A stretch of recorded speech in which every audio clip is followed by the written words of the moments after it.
My name is Toni Marlowe. I am one of the partners in Studio Fab, along with Crystal McKinley.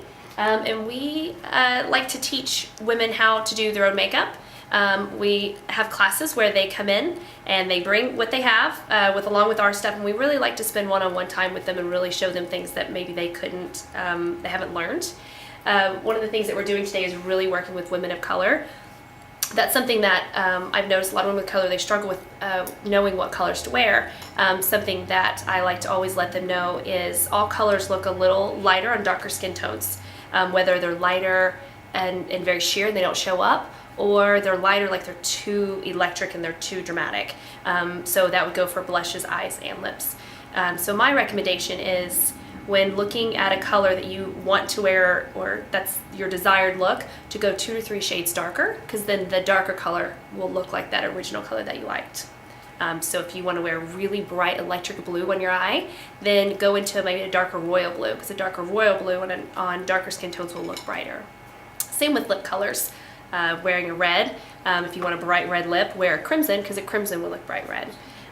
We like to give as many tips as possible. We have classes for young women that are going to college and then are now just going into the workforce, from women that are older, more mature skin, or even women in their late 20s moving into their 30s that are not wanting to look like they're 21 anymore. They're wanting to have a more professional look, or moms that are needing new looks because they haven't really been out into the fashion world in a while.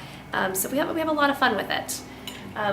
Some other tips that I like for women of color is, most women that are a little darker need to have a lighter foundation in the middle of their face and darker on the outer side of their face.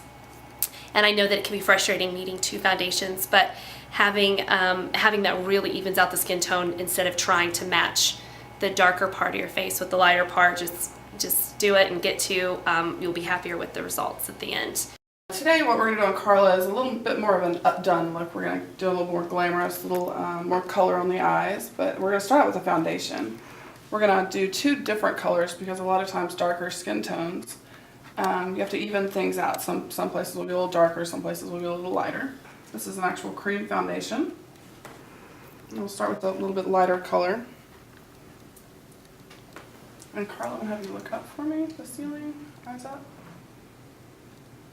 Go ahead and open your eyes and look straight up for me. And it looks a little lighter right now, but if you can kind of tell on the sides of her cheeks, a little bit on her chin, kind of different areas, it's darker, and then you can look down toward her chest, and it matches somewhere in between these 2. So we're basically just balancing it out. So you're physically going to use 2 colors. Physically going to use 2 colors, blend them in. And the advantage of using a brush like you're using instead of maybe your fingers or a sponge? You don't lose a lot of the product this way. And gives you a little bit easier way to blend things together. And you're evening out Carla's skin tone. Yeah. Went with the second color now, I guess? Right, it's a little darker kind of around these areas. Okay. A little darker on both sides of the nose, just kind of highlight that.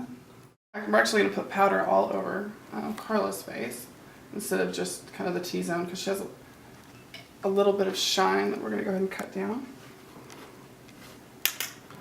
I'm using a loose powder, and I'll put it on my brush, and then I'll go ahead and just kind of tap off the excess. That way you don't get a lot of powder in one area. Does the shape of your face determine how you should blush? Sometimes, a lot of times if I do a darker kind of shaded blush, I'll keep it lower. If I'm doing a lighter shade, I'll keep it a little bit higher, or a brighter shade, just because even whenever you're doing like facial contouring, you'll have this a little bit darker and this a little bit lighter where it comes out.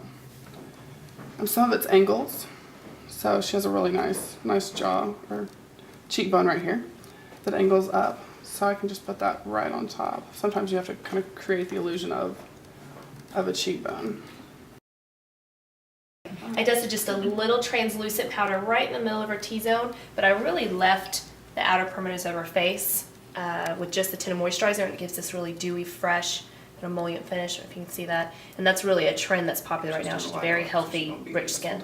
What'd you do with the eyes? We put just a little cream color base, which is like a creamier product that we set down first, and it has some gold and pinks to it.